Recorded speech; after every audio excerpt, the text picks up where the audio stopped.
இன்றைக்கி படிக்கிறப்போ தெரிஞ்சோ தெரியாமையோ ஸ்டூடெண்ட் செய்கிற சில தப்புக எப்படி அவங்கள ஸ்லோ லேர்னர் ஆக்குதுன்னு பார்க்கலாம். நீங்கள் இந்த சேனலுக்கு புதுசுனா சப்ஸ்கிரைப் பண்ணி பெல் நோட்டிஃபிகேஷனை கிளிக் பண்ணுங்கள். ஏன்னா எப்படி வேகமாக படிக்கிறதுன்னு இந்த சேனல்லிருந்து நீங்கள் நிறையா கற்றுக்கலாம். ஸ்டூடெண்ட்ஸுக்கு ஸ்டடீஸில் இருக்கிற 5 பெரிய ப்ராப்ளம்ஸை எப்படி சால்வ் பண்ணுறதுன்னு ஒரு பவர்ஃபுல்லான 5 டே வாட்ஸ்அப் கிளாஸ் க்ரியேட் பண்ணியிருக்கிறேன். எப்படி ஸ்மார்ட்டாக படிக்கிறதுன்னு ப்ராக்டிக்கலாக சொல்லித்தரேன். இந்த வெப்சைட்டில் பாருங்கள், இல்லை கீழே டிஸ்கிரிப்ஷனில் லிங்க் இருக்குது, கிளிக் பண்ணி டீட்டெயில்ஸ் பாருங்கள். அடுத்தது, நிறைய ஸ்டூடெண்ட்ஸ் எப்போவுமே ஒரே மாதிரி படிப்பாங்க. படிக்கிறதுக்கு ஒரே ஸ்டைல் தான் ஃபாலோ பண்ணுவாங்க. எக்ஸாம்பிளுக்கு சொல்கிறதுனா, நிறைய ஸ்டூடெண்ட்ஸ் புக்கை எடுத்தமா வாய் விட்டு கத்தி படித்தமான்னு ஒரே ஸ்டைலில் தான் படிப்பாங்க. இந்த மாதிரி வாய் விட்டு படிக்கிறது எல்லா சப்ஜெக்ட்ஸுக்கும் ஒத்து வராது. சில டாபிக்ஸுக்கு நல்லா புரிஞ்சு படிக்கணும், சில டாபிக்ஸுக்கு ஃப்ளாஷ் கார்ட்ஸ் வச்சு படிக்கணும், சில டாபிக்ஸுக்கு கான்செப்ட்ஸை அப்ளை பண்ணி ப்ராக்டிக்கலாக படிக்கணும், சில டாபிக்ஸில் ஃபேக்ட்ஸை நல்லா ஞாபகம் வச்சு படிக்கணும். ஒவ்வொரு டாப்பிக்கும் ஒவ்வொரு மாதிரி. ஸோ நீங்கள் படிக்கிற டாபிக் எந்த மாதிரின்னு புரிஞ்சுட்டு அதுக்கு தகுந்த மாதிரி படிக்க பாருங்கள். சில ஸ்டூடெண்ட்ஸ் நல்ல ஸ்டடி பிளான் எல்லாம் போட்டு ரொம்ப நேரம் படிப்பாங்க. படிக்கிறதுல நல்லா சின்சியராக இருப்பாங்க. ஆனால் ரிசல்ட் மட்டும் நல்லா வராது. அது எதனாலன்னு யோசிச்சு பார்த்துருக்குறீங்களா? ஸ்டடி மெத்தட்ஸ் தான் காரணம்.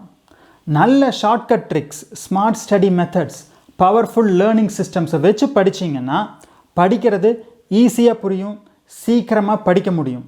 படிக்கிறப்போ எவ்வளவு நேரம் படிக்கிறீங்கிறது முக்கியம் இல்லை, எவ்வளவு ஸ்மார்ட்டாக படிக்கிறீங்கிறது தான் ரொம்ப முக்கியமானது. ஸ்மார்ட்டாக படிங்க, ஃபாஸ்ட்டாக படிங்க, நல்ல டைம் சேவ் பண்ணுங்கள்.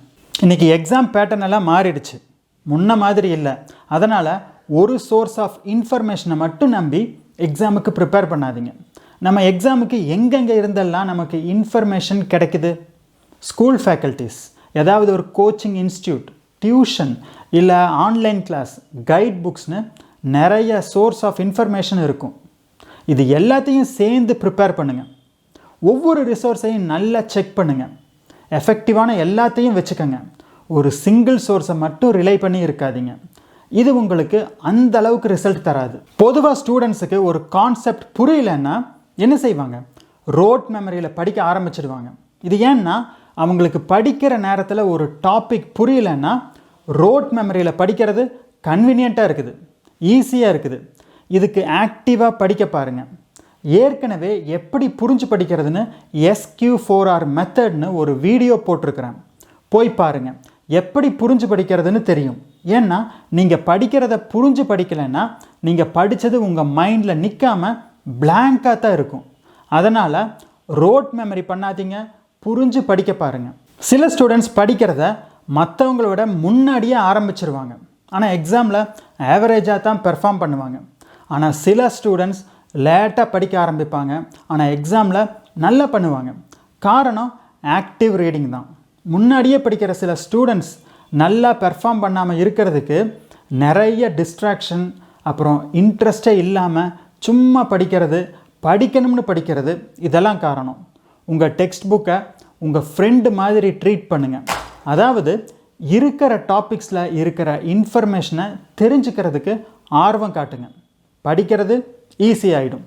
ஆக்டிவாக படிங்க. எக்ஸாம் பேட்டர்னை பற்றி தெரியாமல் படிக்கிறது அடுத்த ப்ராப்ளம். இன்றைக்கி ஸ்டூடெண்ட்ஸ் ஸ்கூல் காலேஜ் மட்டும் படிக்காமல் நிறையா என்ட்ரன்ஸ் எக்ஸாம்ஸ், காம்படிட்டிவ் எக்ஸாம்ஸ்னு நிறைய எக்ஸாம்ஸுக்கு ப்ரிப்பேர் பண்ண வேண்டி இருக்குது. ஒவ்வொரு எக்ஸாமும் ஒவ்வொரு மாதிரி. சிலது சப்ஜெக்டிவாக இருக்கும், சிலது ஆப்ஜெக்டிவாக இருக்கும். நீங்கள் ப்ரிப்பேர் பண்ணுற எக்ஸாம் எப்படின்னு நல்லா முன்னாடியே புரிஞ்சுக்கங்க. எந்த எக்ஸாமுக்கு ப்ரிப்பேர் பண்ணாலும் எக்ஸாம் பேட்டர்னை பற்றி நல்லா தெரிஞ்சுட்டு படிக்க ஆரம்பிங்க. அடுத்தது, ஒரு ஸ்டடி பிளான் இல்லாமல் படிக்கிறது.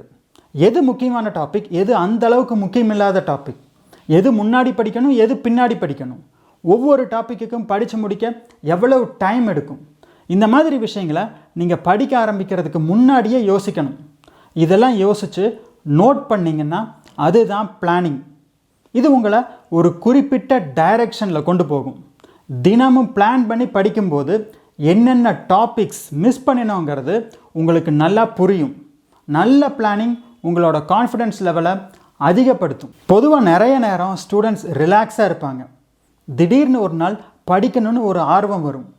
படிக்கிறதுல ஒன்றும் தப்பு இல்லை, ஆனால் எல்லாத்தையும் ஒரே நேரத்தில் படித்து முடிச்சிடணும்னு நினைப்பாங்க. அதுதான் தப்பே.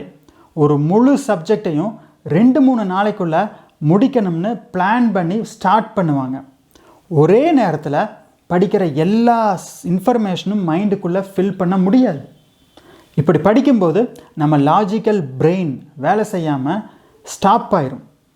நிறைய நேரம் நம்ம மைண்ட் பிளாங்க் ஆகிடும். இது உங்களோட மோட்டிவேஷன் லெவலையும் குறைச்சிடும். அதனால் எல்லா டாபிக்ஸையும் ஒரே நேரத்தில் ஒரே நாளில் படிக்காதீங்க. இந்த வீடியோ உங்களுக்கு பிடிச்சிருந்ததுன்னா லைக் பண்ணுங்கள், உங்கள் ஃப்ரெண்ட்ஸ் கிட்ட ஷேர் பண்ணுங்கள். சேனலுக்கு புதுசுனா சப்ஸ்கிரைப் பண்ணி பெல் நோட்டிஃபிகேஷனை கிளிக் பண்ணுங்கள். கடைசி வரைக்கும் இந்த வீடியோ பார்த்ததுக்கு நன்றி. அடுத்த வாரம் இன்னொரு வீடியோவில் சந்திப்போம்.